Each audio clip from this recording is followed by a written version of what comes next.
Well, hi there. Rob Daniels with you, video content creator on behalf of the Canadian Music Expo. Thank you so much for joining me.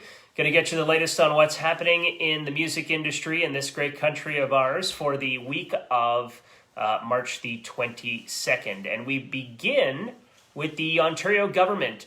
They are investing $2.5 million through the Unison Benevolent Funds COVID-19 relief program and the Canadian Live Music Association. So the Canadian Live Music Association, CLMA, will receive $500,000, that's US dollars, $400,000, and Canadian $500,000 to aid the live industry all over the province.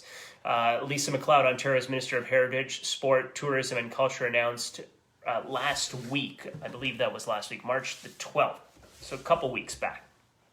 And so the provincial government will also provide $2 million, US $1.6 million, in COVID-19 relief to the Unison Fund, the Canadian music industry's emergency charity, which provides financial assistance and counseling services for musicians and industry members.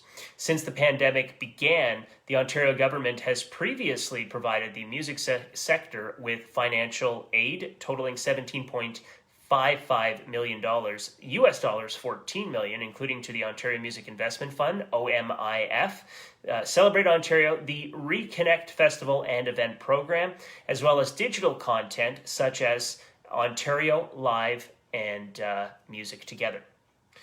So there you have that. Now we'll move on to the winner of the first two awards at the 63rd Grammy Awards earlier this month, and that was Canada's Kaytranada. Yeah, the 28-year-old DJ producer who won Best Dance Recording for 10% featuring Kali Uchis and Best Dance Electronic Album for Bubba.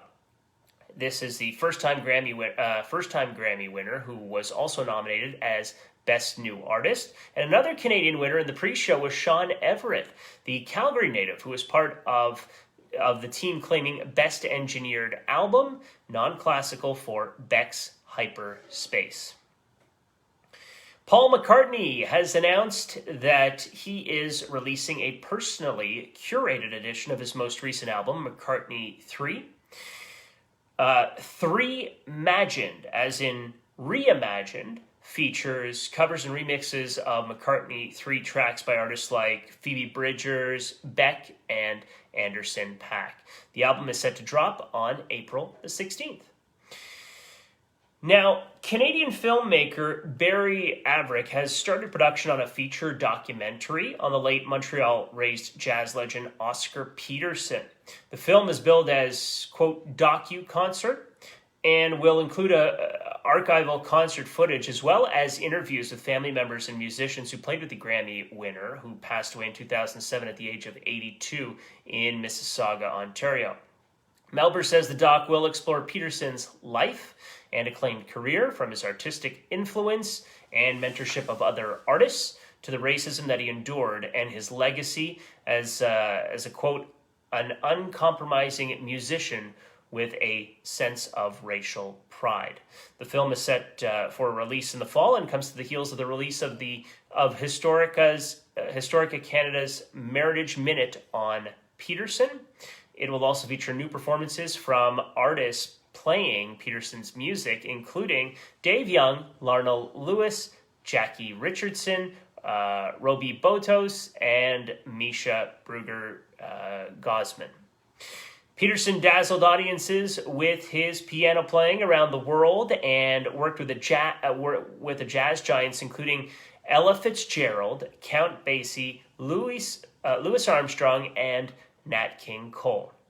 His 1962 composition, Hymn to Freedom, became an anthem of the civil rights movement, while his 1964 recording, the Canadiana Suite, was in honor of his home country. So we have the viewership for the 63rd Annual Grammy Awards. That was off sharply from last year, with just 8.8 million viewers tuning in to the 3.5-hour broadcast, according to Nielsen Time Zone adjusted Fast National Ratings for Sunday, March the 14th. That's less than half the viewership for the Grammys back in 2020, so last year, which was watched by more than 16.5 million fans.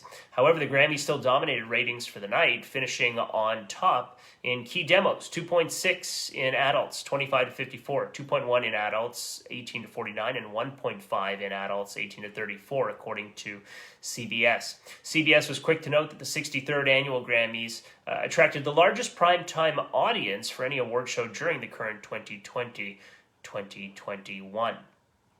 Now, streaming was also a growth area for the Grammys this year, with aggregate live streams across CBS.com, the CBS app, and Paramount Plus up by 83% over 2020.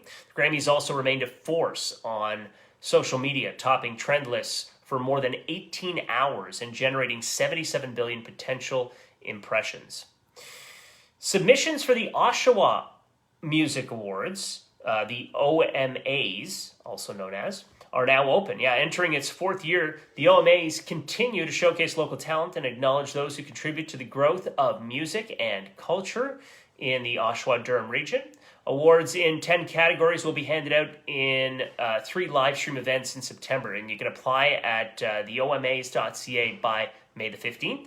And then there's Hamilton Arts Council. The HAC is seeking artists for the BIPOC Chart Music Series. This music series will feature during Hamilton Arts Week, and that's June 3rd through the 12th.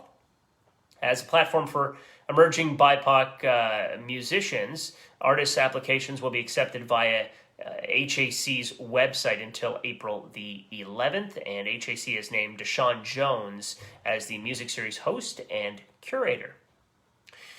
Wanted to say thank you for a moment here to everyone who attended our event on Saturday, March the 20th, okay? This, video clips of the event will be uploaded on the Canadian Music Expo YouTube channel in the coming days, and we also want to thank the Canadian artists and guests who participated in the event, like Danny Fernandez, great guy.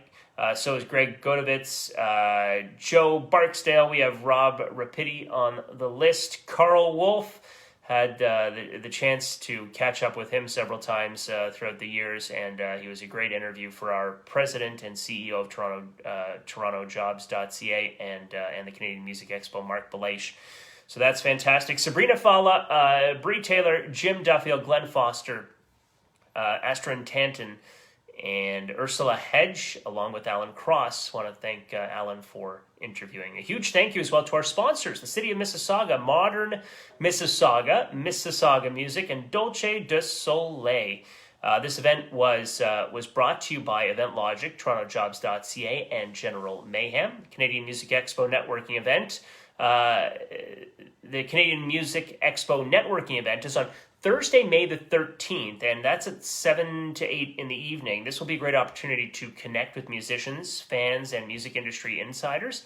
Registration is open for the Summer Solstice Music Expo Country Music Edition. That's Saturday, June 19th, 10 a.m. to 2 p.m. What will happen is we'll have panels with musicians, one-on-one interviews with music industry insiders, performances by your favorite musicians, prizes, and more. We're looking for performers and musicians, so feel free to email info@generalmayhem.ca for more information. We're also looking for sponsors and exhibitors. For more info, you can email sales@generalmayhem.ca. As always, you can get tickets and more information about the event at musicexpo.ca. You can always check out our Canadian Music Expo YouTube channel for videos about music in Canada, some great interviews with musicians, and more. And feel free to follow us on all our Canadian Music Expo social media. We're on Facebook, Twitter, LinkedIn, and Instagram. And our website is available to you. Feel free to visit musicexpo.ca for details on all our upcoming events. Coming to you from the Canadian Music Expo, my name is Rob Daniels, video content creator. Thank you so much for joining me this week. We'll see you next time.